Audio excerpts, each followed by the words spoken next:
The alley was cold and wet, soaked in last night's rain. Between rusted dumpsters and broken neon lights, a boy named Leo, barefoot and wrapped in a torn hoodie, sat watching the world pass him by. He was no more than 13. Most people ignored him. Some tossed a few coins. A few stared, but not for long. The boy never begged, never spoke.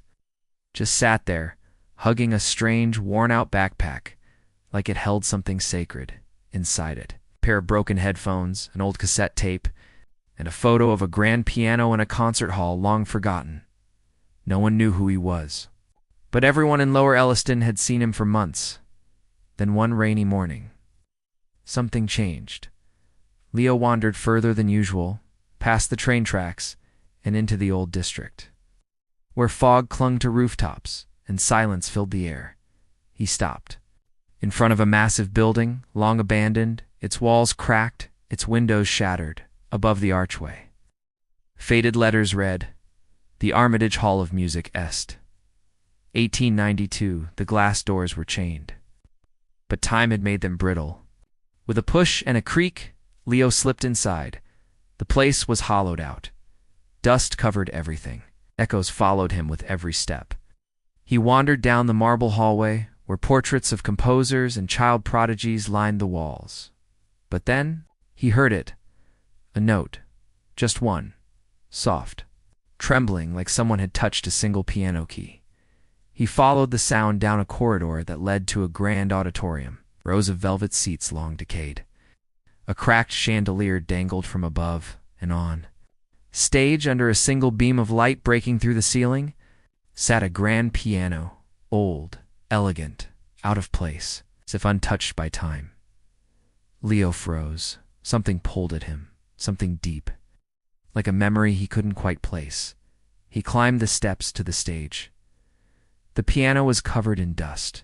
It gleamed faintly. Beneath it, the brand read, "Rudolph and Sons, Custom Imperial, 1892.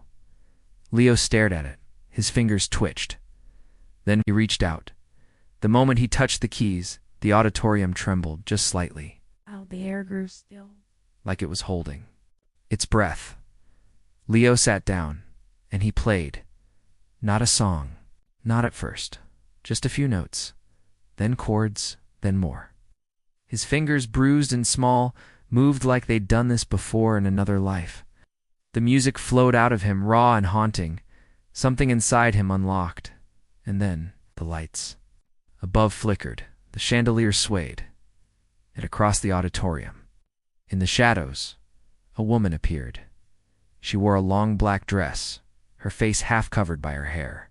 She stood by the wall, unmoving, watching Leo. He didn't stop, because the song he was playing was hers. He didn't know how, but he did. It was written decades ago by a pianist named Mara Armitage, daughter of the founder of the hall. She had been a prodigy, performing for royalty by age 11, but during her final concert in this very hall, she played a piece no one had ever heard. Halfway through, she vanished. No trace. No goodbye. They searched for weeks. The piano was the only thing left behind, and now, her song, was being played again. As Leo struck the final chord, the air thickened. The woman stepped forward slowly. Leo looked up. Her eyes were filled with sadness and recognition. "You found it," she whispered. Leo stood. She drifted closer. "My song was never finished," she said.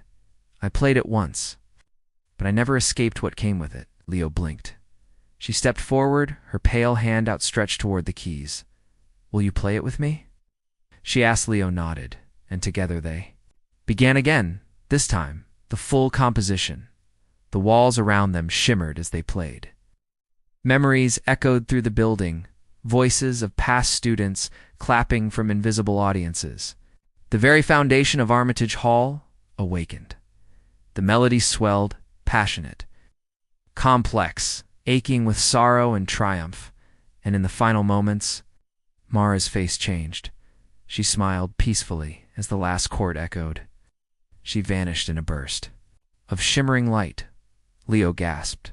falling back slightly. But before him, the piano glowed. A panel opened at its side, revealing a compartment hidden for a century. Inside was a leather notebook. Sealed and signed, Mara Armitage, Opus 4. The forgotten, it was her final composition.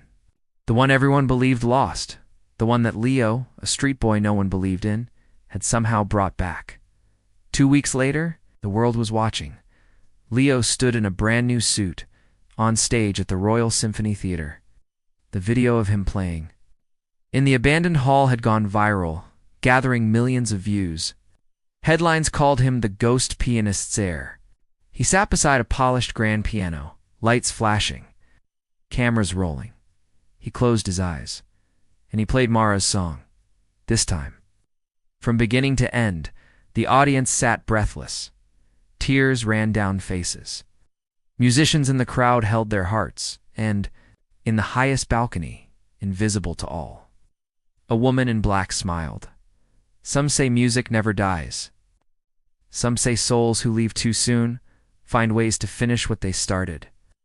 Leo, he believes he never found the piano. The piano found him.